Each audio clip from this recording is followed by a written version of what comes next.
Question number 13 start करते हैं। इसमें लिखा हुआ है के F A limited manufactures 3 product. ठीक है, तो 3 प्रोडक्ट्स बना रहा है। इसका मतलब हमारे फिनिश गुड्स कितने हैं? 3 हैं। तो क्या क्या नाम है? KF&E इन 2 प्रोडक्शन डिपार्टमेंट्स। और कितने डिपार्टमेंट्स हैं हमारे? 2 डिपार्टमेंट्स में ये क्या हो रहे हैं? प्रोसेस होकर आएंगे।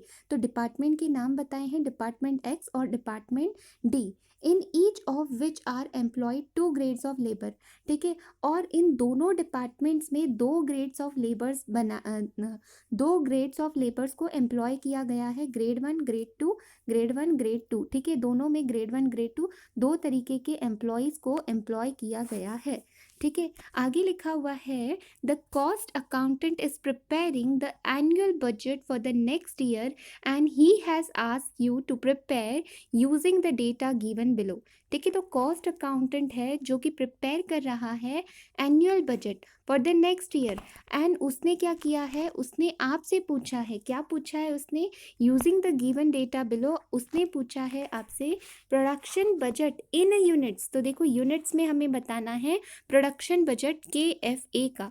तो प्रोडक्शन बजट हमेशा फिनिश गुड्स का बनता है। तो हमारे 3 फिनिश गुड्स हैं, तो हमारे 3 वर्टिकल कॉलम्स आएंगे KFA।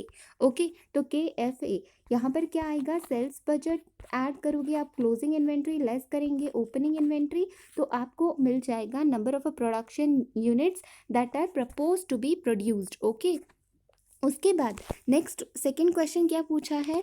The direct wages budget for department X and D. तो देखो, हमारे पास 2 डिपार्टमेंट्स दिए गए थे। इन 2 डिपार्टमेंट्स में हमने देखा था एक्स डिपार्टमेंट में 2 तरीके के लेबर को एम्प्लॉय किया गया था, ग्रेड 1 ग्रेड 2, और यहाँ पर भी ग्रेड 1 ग्रेड 2 2 लेबर्स को एम्प्लॉय किया गया था, 2 टाइप्स के लेबर्स को एम्प्लॉय किया गया था।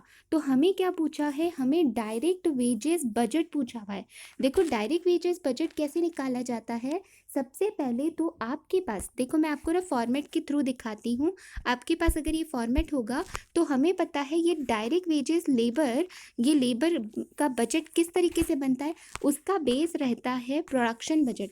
अगर आपके पास प्रोडक्शन यूनिट्स निकल चुके हैं तो उसके बेसिस पर, उसी का स्टार्टिंग पॉइंट लेकर हम क्या करते हैं? हम लेबर बजट बनाते हैं। तो देखो, रिक्वायरमेंट ऑफ प्रोडक्शन यानी कि फिनिश गुड की आपकी जितनी भी रिक्वायरमेंट यहाँ हमने निकाली है, मल्टीप्लाई किससे करेंगे? Multiply by hours required per unit. जैसे देखो, मटेरियल के लिए हम क्या करते थे? यही बेसिस लिया करते थे। लेबर के लिए भी प्रोडक्शन बजट का ही बेसिस लेंगे। यहाँ पर क्या करते थे? एक फिनिश गुड्स बनाने के लिए हम देखते थे, सपोज 2 kg हमें क्या लग रहा है? रॉ मटेरियल लग रहा है। तो अगर हम टोटल फिनिश गुड्स 1 लाख बना रहे हैं, 1 लाख बना रहे हैं, तो हमें कितना मटेरियल लगेगा? तो 1 lakh into 2 divided by 1 that is 2 lakhs. आपको क्या मिल जाएगा? 2 लैक्स आपको क्या मिल जाएगा? Raw material. तो 2 लैक्स की रॉ मटेरियल की रिक्वायरमेंट आएगी। तो हम यहाँ पर मल्टीप्लाई किससे करते थे? Raw material required per unit, यानी कि 2 kg हमारे एग्जाम्पल में। उसी तरीके से लेबर में हम क्या करते हैं? मुझे टोटल लेबर आवर्स निकालने हैं। तो लेबर आवर्स निकालने के लिए मैं क्या करूँगी? पहले तो मुझे फिनिश गुड्स की जो रिक्वायरमेंट है वो मैंने रिक्वायरमेंट लिख दी। फिर आपको ये लिखना है कि एक फिनिश गुड बनाने में सपोज आपको 2 आवर्स लगते हैं, 2 आवर्स लगते हैं, तो आपके 1 लाख यूनिट्स प्रोड्यूस कर रहे हो, तो आपको टोटल कितने आवर्स लगेंगे? तो कितने आवर्स लगेंगे? 1 लाख इंटू 2 आवर्स करेंगे तो हमें क्या मिलेगा? टोटल 2 लाख आवर्स रिक्वायर्ड होंगे। ठीक है, तो रिक्वायर्ड आवर्स आपको मिल जाएंगे। फिर आपको दिया हुआ रहेगा क्वेश्चन में लेबर रेट पर आवर दिया जाता है आपको। तो लेबर रेट पर आवर दिया जाएगा, तो इससे अगर हम मल्टीप्लाई करेंगे तो मुझे डायरेक्ट वेजेस कॉस्ट बजट मिल जाएगा। ठीक है, याद रखना, डायरेक्ट लेबर के केस में कोई ओपनिंग क्लोजिंग बैलेंस नहीं होता है। मटेरियल के केस में क्या होता था? ये रिक्वायरमेंट आने के बाद हम उसमें ऐड डिजायर्ड क्लोजिंग करते थे, लेस ओपनिंग करते थे, फिर आपको क्वांटिटी मिल जाती थी, फिर हम क्या करते थे? परचेस प्राइस से मल्टीप्लाई करते थे। लेकिन देखो, डायरेक्ट लेबर में तो कोई ओपनिंग क्लोजिंग नहीं होता। ठीक है, तो यहाँ पर ये वाला जो पॉइंट है क्लोजिंग बैलेंस ओपनिंग बैलेंस, तो ये कट हो जाएगा। बाकी का जो है ये एज इट इज़ रहेगा। तो देखो यहाँ परचेज प्राइस से मल्टीप्लाई किया, यहाँ पर लेबर रेट से हमने मल्टीप्लाई किया। अब एक बात ध्यान में रखनी है, आपने बात ये ध्यान में रखनी है कि यहाँ पर रॉ मटेरियल के केस में मैंने क्या बोला था, वर्टिकल कॉलम्स कितने बनेंगे, जितने आपके नंबर ऑफ रॉ मटेरियल्स होंगे, raw materials A B C suppose 3 हैं तो 3 आपके वर्टिकल कॉलम्स बनेंगे। और हॉरिजेंटल रोज किसके हिसाब से बनते थे, अगर सपोज आपका फिनिश गुड एक ही है तो ये एक ही बार आपने ये प्रोसेस लिखनी थी। लेकिन मान लो आपके फिनिश गुड्स 2 हैं तो आप 2 horizontal rows on the basis of finish goods. मैंने ऐसा क्यों बोला है, अगर सपोज आपकी 3 फिनिश गुड है तो ये वाली जो स्टेप है ना आप 3 बार लिखोगे। सपोज आपके जो प्रोडक्ट्स हैं एक्स वाई और जेड है, फिनिश गुड्स जो है एक्स वाई जेड, तो वो हम लिखेंगे रोज में, और आपके ये जो कॉलम में हम क्या लिखेंगे, मटेरियल लिखेंगे ए बी सी। ठीक है, तो उस अनुसार हम यहाँ फिलअप करते जाएंगे फिगर्स, तो हमें टोटल यूनिट्स मिल जाते थे। लेकिन अब लेबर के केस में क्या करते हैं, लेबर देखो, लेबर जो है ये फिनिश गुड्स के ऊपर बेस करता है, ये रॉ मटेरियल, तो रॉ मटेरियल के बेसिस पर काम करते थे। लेबर आवर्स हमें किस पर लगते हैं, देखो ये चीज़ तो हम बाहर से परचेस करके आ रहे हैं, लेकिन ये लेबर्स किस पर लग रहे हैं, फिनिश गुड्स पर हमें लगते हैं। तो यहाँ पर जो नंबर ऑफ कॉलम्स बनेंगे वो जितने हमारे पास फिनिश गुड्स है, फिनिश गुड्स हमारे एक्स एंड वाई हैं, 2 ही हैं, तो 2 ही कॉलम्स बनेंगे। तो यहाँ पर जो कॉलम्स बनेंगे वो याद रखना फिनिश गुड के हिसाब से वर्टिकल कॉलम्स आपके बनेंगे। और आपकी प्रोसेस ये एक, अगर आपका फिनिश गुड एक रहा तो इतनी प्रोसेस रहेगी। और तो देखो यहाँ पर मैंने लिखा है वर्टिकल कॉलम किसके बेसिस पर बनेंगे, जितने आपके फिनिश गुड्स है उसके बेसिस पर नंबर ऑफ वर्टिकल कॉलम्स आएंगे।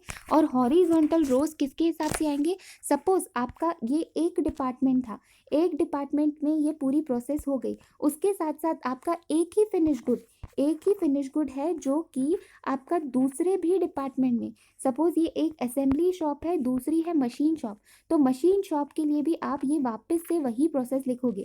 वर्टिकल कॉलम्स तो सेम ही रहेंगे, जितने फिनिश गुड उतने।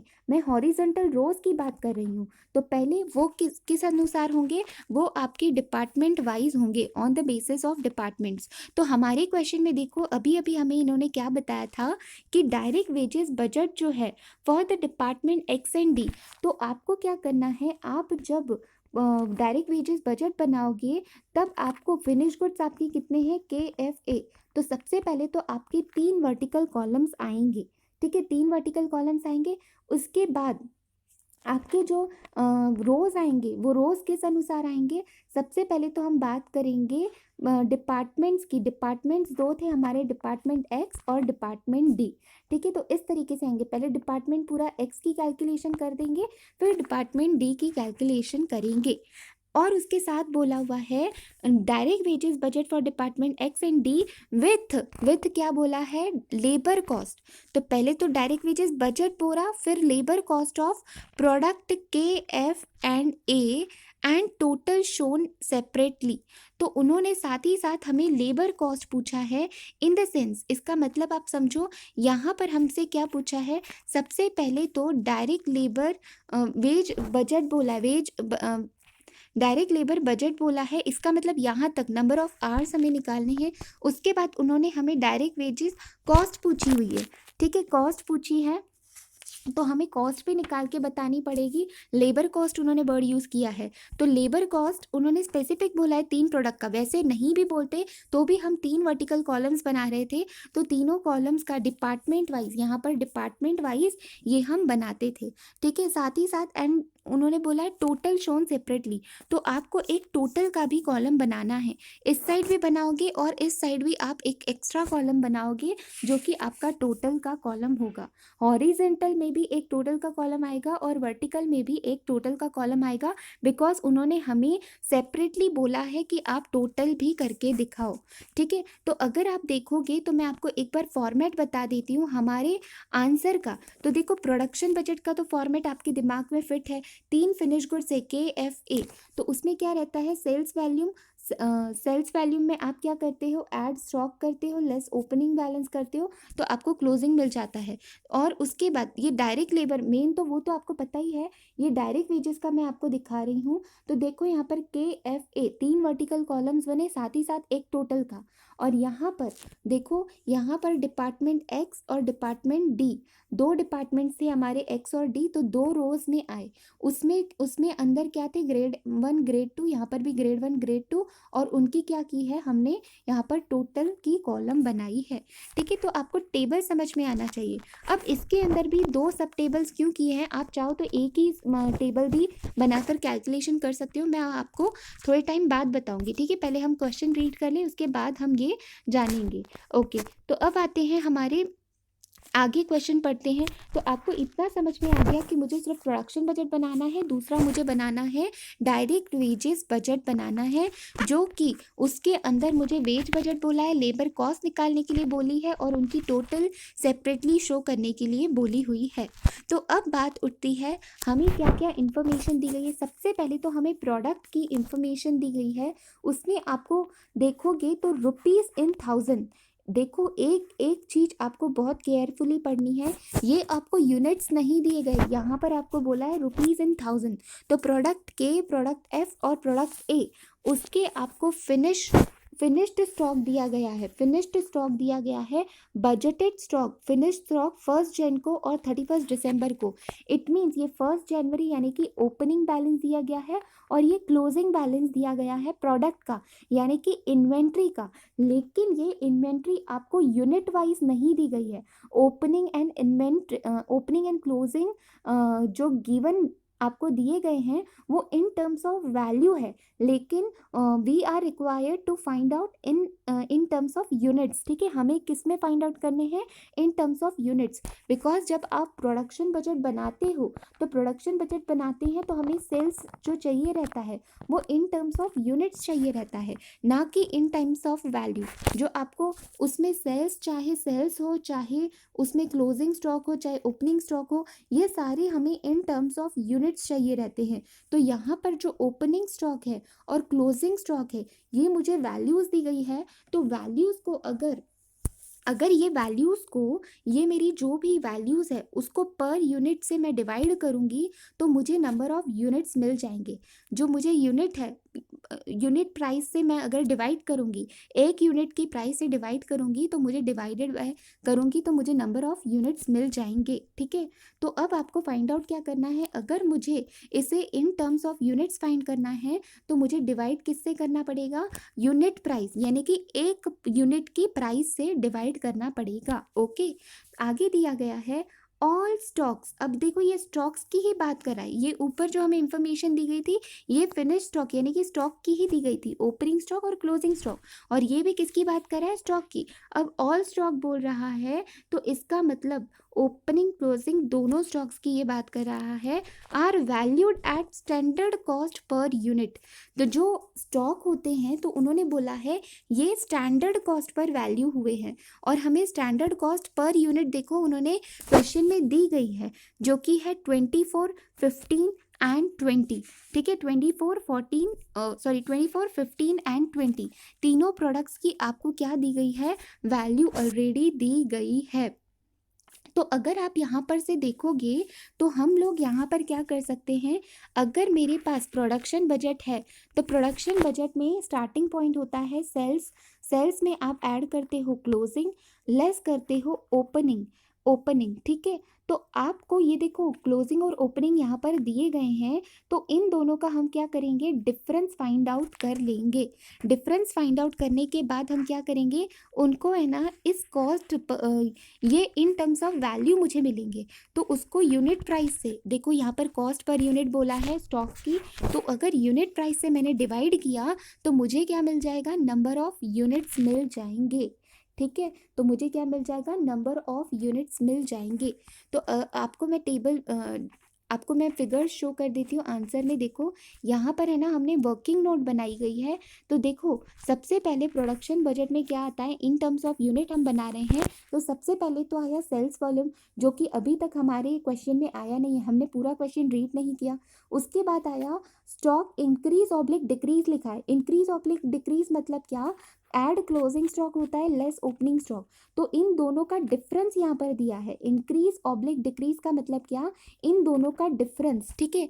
तो इन दोनों का डिफरेंस तो यहाँ पर मैं निकाल सकती हूँ, इन दोनों का डिफरेंस यहीं पर आप कैलकुलेट कर सकते हो। तो अगर मैंने देखो, अगर आपको कैलकुलेशन दिखाऊं तो मैंने क्वेश्चन में ही क्या किया, यहाँ पर शॉर्टकट तरीके से इनका क्या किया, मैंने डिफरेंस यहीं पर कैलकुलेट कर दिया, ठीक है।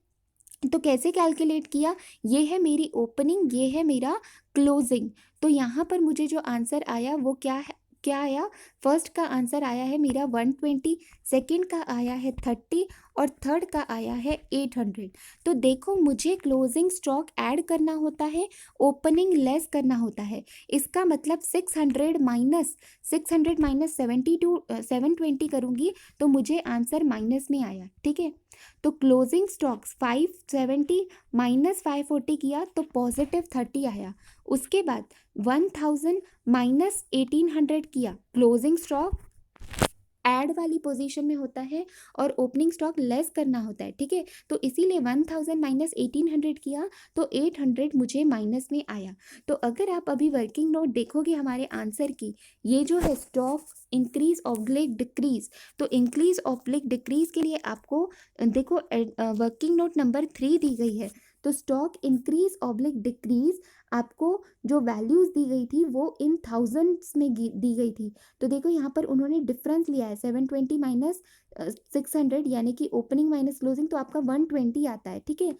तो 120 को आप देखो, 120 सेकेंड क्वेश्चन में 540 माइनस 570 किया तो 30 आता है, और थर्ड में 1800 माइनस 1000 किया तो 800 आता है। तो अब इन्होंने देखो ये जो भी हमारा डिफरेंस आया उसको डिवाइड किससे किया है, देखो यहाँ पर मैंने क्या बताया था आपको, ये जो भी हमको वैल्यूज़ दी गई है ना, जो भी इसका हमने डिफरेंस यहाँ पर निकाला, ये मुझे वैल्यूज़ दी गई है, इन टर्म्स ऑफ रुपी दिया गया है। लेकिन प्रोडक्शन बजट के लिए मुझे क्या चाहिए, यूनिट टर्म्स में चाहिए। तो यूनिट टर्म्स में निकालने के लिए मुझे क्या करना पड़ेगा, ये मुझे सारी ऑल स्टॉक्स की कॉस्ट पर यूनिट दी गई है। तो 24, 15 और 20, इससे मैं क्या करूँगी, डिवाइड करूँगी। तो देखो यहाँ पर स्टॉक ए को के को 24 से डिवाइड किया, इसको 15 से और इसको 20 से।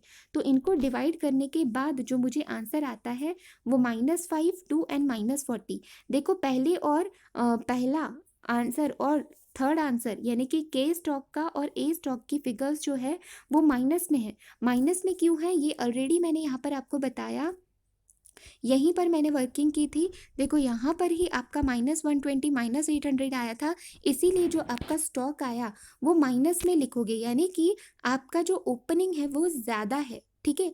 ओपनिंग देखो यहाँ पर ओपनिंग स्टॉक है ना आपका ज़्यादा है, क्लोजिंग से ये ओपनिंग स्टॉक ज़्यादा है, इसीलिए ये माइनस टर्म में आया हुआ है।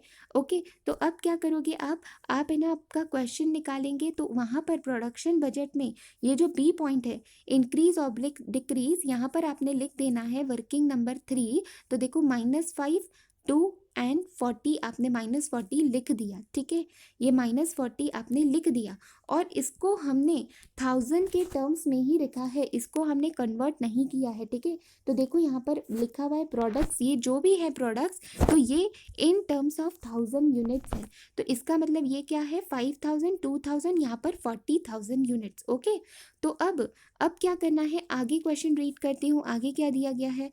तो आगे क्वेश्चन में दिया गया है standard profit calculated as a percentage of selling price. तो स्टैंडर्ड प्रॉफिट, अब आपको प्रॉफिट का परसेंटेज दिया गया है और ये जो प्रॉफिट का परसेंटेज है वो सेलिंग प्राइस के ऊपर दिया गया है। तो सेलिंग प्राइस के ऊपर का परसेंटेज मुझे दिया गया है 20%, 25%, 16.66%। ओके, अब आगे क्या दिया गया है, बजटेड सेल्स। और ये जो बजटेड सेल्स है तो यहाँ पर भी अगर आप गौर करोगे तो बजटेड सेल्स मुझे कहाँ पर लगती है, प्रोडक्शन बजट में लगती है। और मेरे 3 प्रोडक्ट्स है, प्रोडक्ट के, एफ, ए, तो मुझे आपको क्या लगेगा, ठीक है हमें तो बजटेड सेल्स मिल गया। आप जल्दबाजी में क्या करते हो, यहीं से फिगर उठाकर डायरेक्टली प्रोडक्शन बजट में लिख दोगे, लेकिन ये सबसे बड़ी गलती होगी, बिकॉज प्रोडक्शन बजट में हमें वैल्यू वाइज नहीं, हमें तो क्वांटिटी वाइज, यूनिट वाइज चाहिए रहता है। और अगर यहाँ पर ये आपने गौर से देखा होगा तो यहाँ पर आपको लिखा हुआ है रुपीज़ इन टर्म्स ऑफ 1000, यानी कि ये जो मुझे सेल्स दिए गए हैं ये यूनिट वाइज नहीं, ये मुझे वैल्यू के टर्म में दिए गए हैं। प्रोडक्शन बजट के लिए जो मुझे यूनिट्स चाहिए, जो सेल्स चाहिए वो यूनिट टर्म्स में चाहिए। तो इसके लिए यूनिट टर्म्स में निकालने के लिए इस सेल्स को, सेल्स वैल्यू को मुझे डिवाइड करना पड़ेगा। किससे डिवाइड करना पड़ेगा, सेलिंग प्राइस पर यूनिट से, ठीक है, सेलिंग प्राइस पर यूनिट से। अब आप बोलोगे सेलिंग प्राइस पर यूनिट कैसे निकलेगी, तो सेलिंग प्राइस पर यूनिट किस तरीके से निकलेगी, अगर आपको पता है तो सेलिंग प्राइस कैसे निकलती है, कॉस्ट में हम प्रॉफिट ऐड करते हैं तो हमें क्या मिल जाती है, सेलिंग प्राइस मिल जाती है।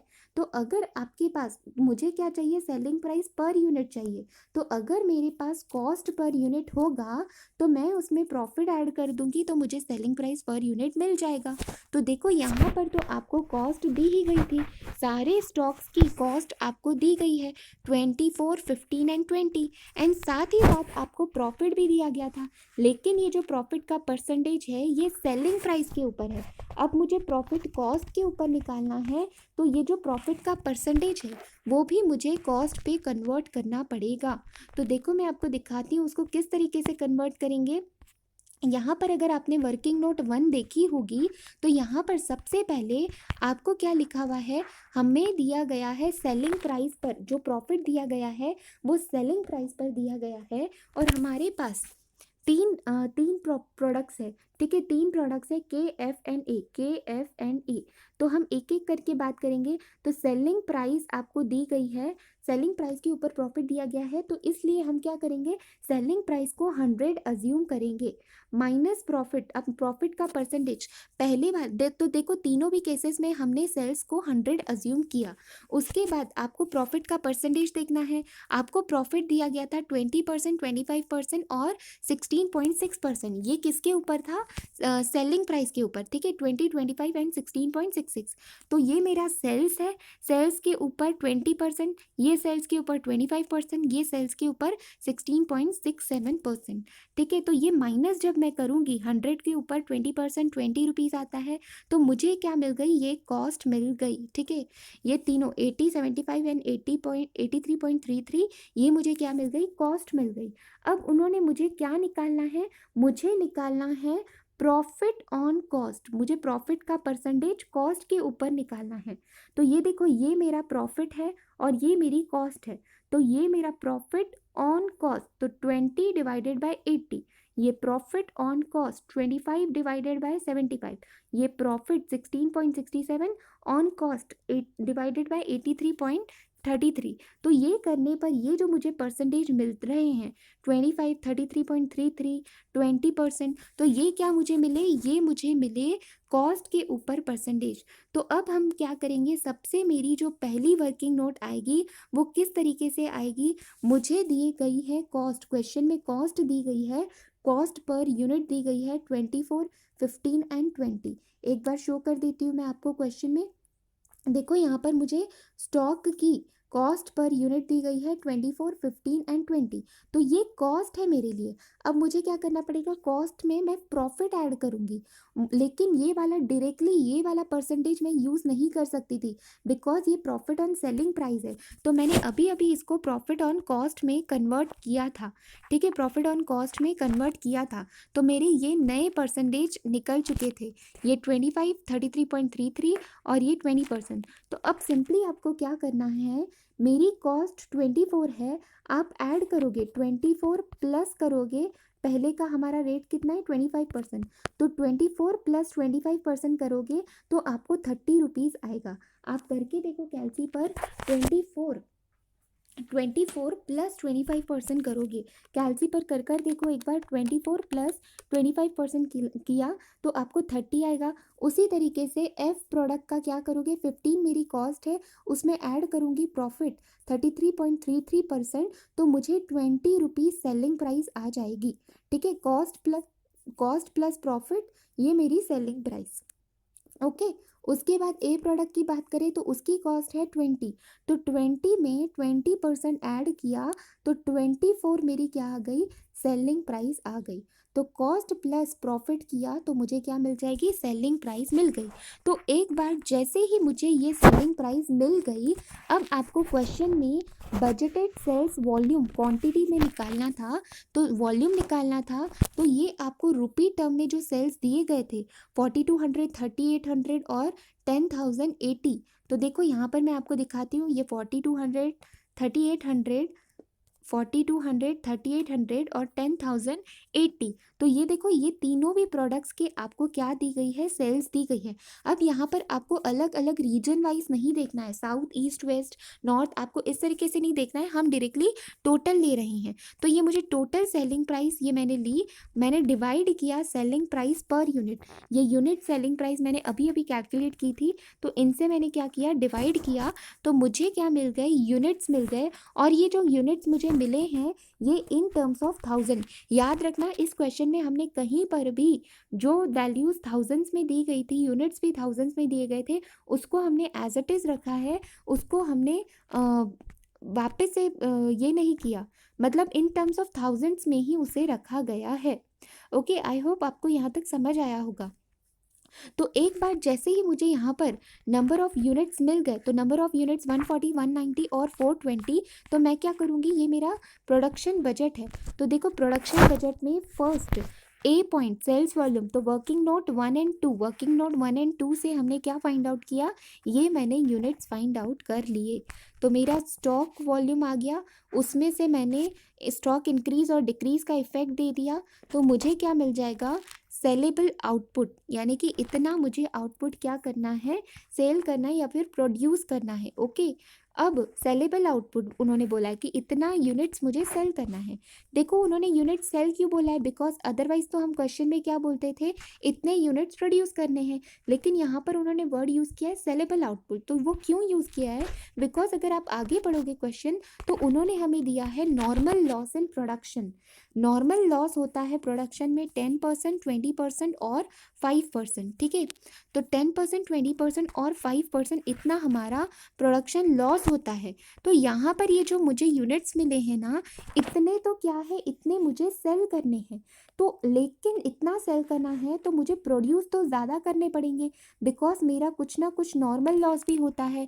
तो देखो ये जो 135, 192, 380 है, इसके लिए हमने एक वर्किंग नोट बनाई है। तो देखो ये वर्किंग नोट हमने 4th बनाई है।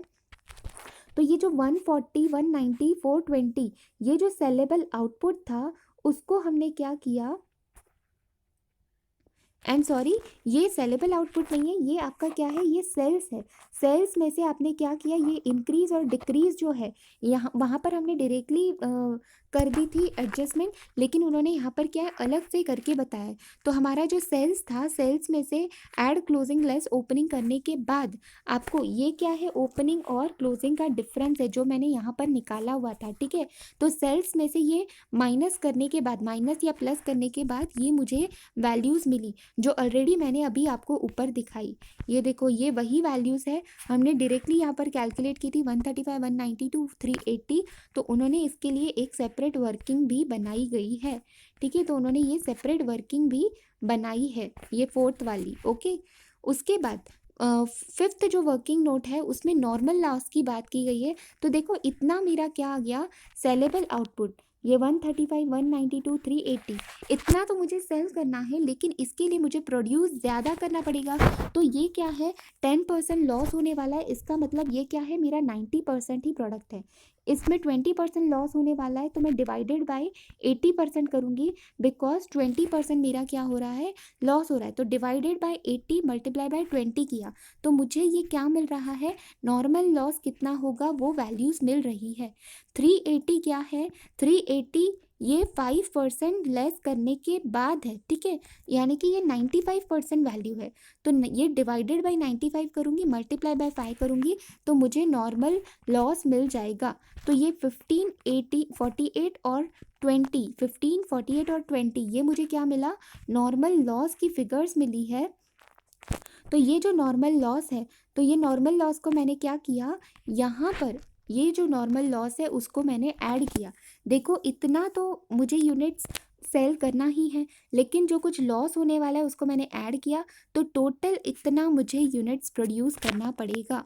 तो देखो यहाँ पर हमारा प्रोडक्शन बजट कंप्लीट होता है। आई होप यहाँ तक आपको समझ आया होगा।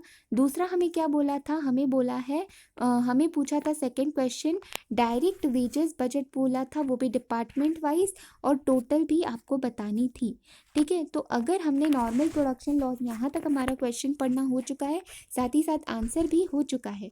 अब बात जो डिटेल्स दी गई है वो आपको दी गई है लेबर से रिलेटेड। तो standard labour time per unit and standard rate per hour. ठीक है, तो सबसे पहले तो एक यूनिट बनाने के लिए आपको स्टैंडर्ड टाइम दिया गया है, साथ ही साथ आपको इस स्टैंडर्ड टाइम पर यूनिट बनाने के लिए रेट दिया गया है।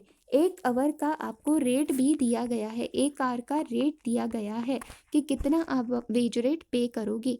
तो देखो डिपार्टमेंट एक्स डिपार्टमेंट डी दोनों में ग्रेड 1 ग्रेड 2 ग्रेड 1 ग्रेड 2, तो आपके 3 प्रोडक्ट्स है के एफ एंड ए।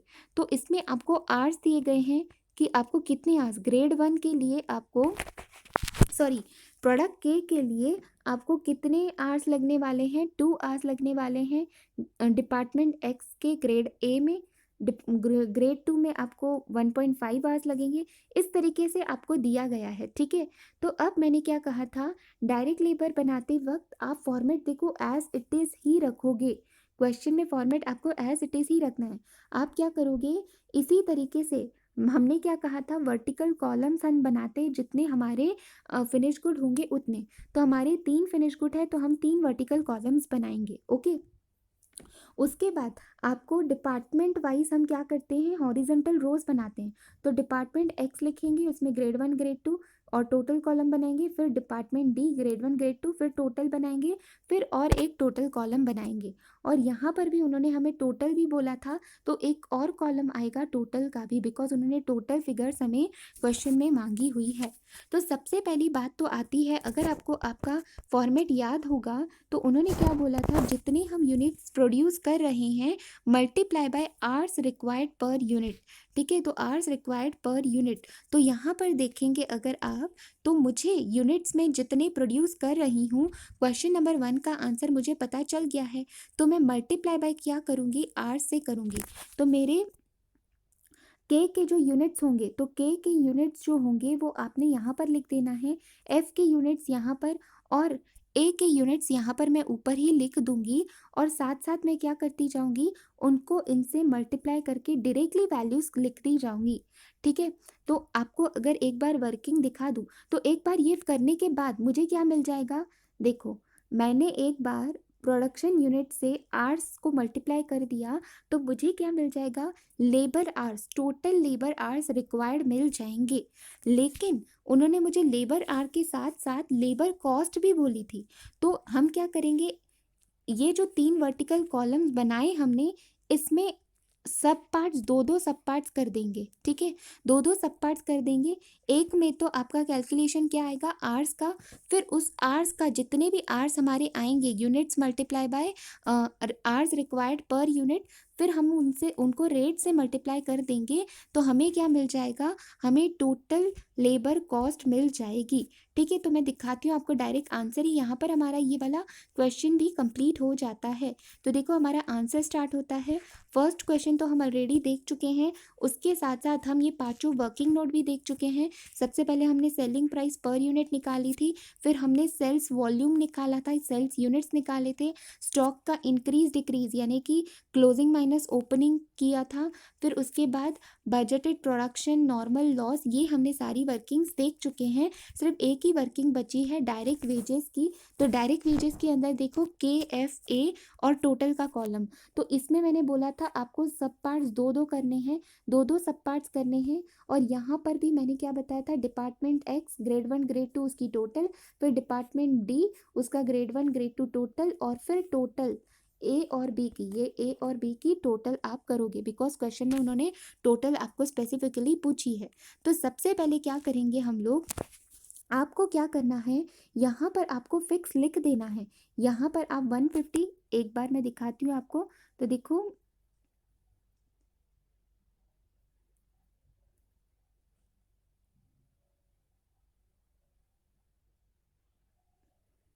देखो यहाँ पर मैं आपको दिखा देती हूँ। यहाँ पर है ना, आपको यूनिट्स लिख देने हैं, ऊपर ही लिख देने हैं। सपोज यहाँ पर जो है के यूनिट्स कितने हैं, 150 यूनिट्स है, ठीक है, 150 यूनिट्स। ये 150 यूनिट्स कहाँ से लाए, यहाँ पर आपको दिख रहे होंगे, ये 150 यूनिट्स मैंने यहाँ से लाए। उसके बाद एफ के कितने यूनिट्स है, एफ के यूनिट्स है 240, तो यहाँ पर मैंने लिख दिया 240। उसके साथ साथ और बाकी के ए के यूनिट्स कितने हैं, 400, तो यहाँ पर मैंने क्या लिख दिया, 400 यूनिट्स लिख दिए, ठीक है। तो अब आपको करना क्या है, अब आपको करना ये है कि अब आपको करना ये है कि देखो, अगर आपको यहाँ पर देखोगे तो यहाँ पर आपको दिया गया है, क्वेश्चन में आपको दिया गया था, आई एम सॉरी, हाँ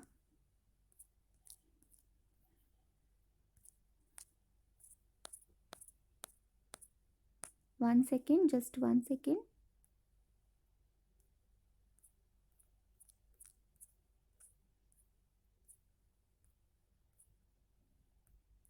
ओके, तो देखो यहाँ पर आपको क्वेश्चन में दिए गए हैं, ये आपको आवर्स रिक्वायर्ड पर यूनिट दिए गए हैं। और आपने क्या किया, आपने क्या किया क्वेश्चन में, आपने ऊपर ही क्या लिख दिया, यहाँ पर 150 यूनिट्स, यहाँ पर 240 यूनिट्स, और यहाँ पर आपने 400 यूनिट्स लिख दिए थे। तो सिंपली देखो, यहाँ पर बार बार ये देखो, ये मैंने आपको नीचे कैलकुलेशन भी करके बताई है। 150 multiply by 2, 150 multiply by 1.5, 150 multiply by 3, 2, तो ये 3 2 1.5 3 2 ये कहाँ से लाए, ये हमने यहाँ से लाए। इन शॉर्ट हमने units, production units multiply by hours required per unit किया, तो मुझे क्या मिल गए, स्टैंडर्ड आवर्स मिल गए। ये देखो, ये मुझे स्टैंडर्ड आवर्स मिल गए, ठीक है। स्टैंडर्ड आवर्स मिलने के बाद हम क्या करेंगे, हमें रेट बताया था क्वेश्चन में, तो देखो रेट्स मैंने यहाँ पर लिख दिए हैं। रेट्स कहाँ पर क्वेश्चन में बताए थे, ये देखो, ये रेट्स आपको क्वेश्चन में बताए थे।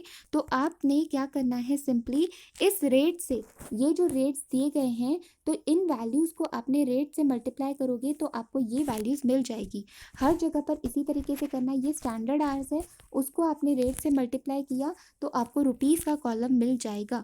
तो यहाँ पर भी आपके स्टैंडर्ड आवर्स हैं, उनको रुपीज़ के कॉलम से मल्टीप्लाई किया तो आपको स्टैंडर्ड रेट मिल जाएगा। फिर आपने क्या किया, देखो रुपीज़ का कॉलम की आपने तीनों की टोटल की, और यहाँ पर भी ग्रेड वाइज आपने टोटल की, और डिपार्टमेंट वाइज भी आपने क्या की, टोटल की। तो सबसे पहले तो आपको क्या करना है, आंसर में सबसे पहले आपने जितने यूनिट्स देखो प्रोड्यूस किए हैं, ये फर्स्ट क्वेश्चन का आंसर करेक्ट निकलेगा, तभी जाकर आप सेकंड क्वेश्चन बरोबर निकाल सकते हो। तो ये मैंने नंबर ऑफ यूनिट्स तीनों के लिख दिए, के, एफ के और ए के। तो यहाँ पर आपने क्या किया, पहले स्टैंडर्ड आवर्स की बात कर रहा है, तो यूनिट्स इनटू आवर्स रिक्वायर्ड पर यूनिट, तो आवर्स रिक्वायर्ड पर यूनिट आपको क्वेश्चन में दिए गए हैं। सिंपली 150 इंटू 2, फिर 150 इंटू 1.5 समथिंग कुछ तो भी है, तो वो आपने यूनिट से मल्टीप्लाई करते जाना है। देखो, ये एकदम यही फॉर्मेट है, इसी सीरीज में 150, सॉरी, ये है 150 इंटू 2, 150 इंटू 1.5, 150 इंटू 3, 150 इंटू 2, तो इस तरीके से करते जाएंगे। और यहाँ पर सेकंड वाले एफ में कितने यूनिट्स थे, 240, तो 240 को आपने क्या करना है, कैलसी पर फिक्स कर देना है, multiply by 3, multiply by 2, multiply by 1, multiply by 1.3, और यहाँ पर क्या करते जाओगे, आप फिगर्स इंसर्ट करते जाओगे। उसी तरीके से कैलसी पर 400 फिक्स कर देना है, फिर आपने मल्टीप्लाई किससे करना है, आर से, 1 इंटू 1.5, 1 2.5, तो आपके स्टैंडर्ड आवर्स आपको मिल जाएंगे। एक बार आपको स्टैंडर्ड आवर्स मिल गए, फिर उसको आप क्या करोगे, आपको क्वेश्चन में रेट दिए गए थे, तो देखो रेट ये जो दिए गए थे ना, तो ये मैंने आंसर में यहीं पर लिख दिए हैं। तो ये रेट्स मैंने यहीं पर एक बार लिख दिए हैं। तो आप तीनों के ये जो स्टैंडर्ड रेट्स आवर्स आपने निकाले हैं, तो इन स्टैंडर्ड आवर्स को आपने हर बार हर एक प्रोडक्ट के लिए मल्टीप्लाई करना है, तो ये आपको standard prices rates wage rates मिल जाएंगे तीनों भी केसेस में, और फिर उनकी टोटल करनी है। तो इस तरीके से हमारा wage budget, direct wage budget बन जाएगा, वो भी डिपार्टमेंट वाइज। आई होप आपको समझ आया होगा। Thank you so much.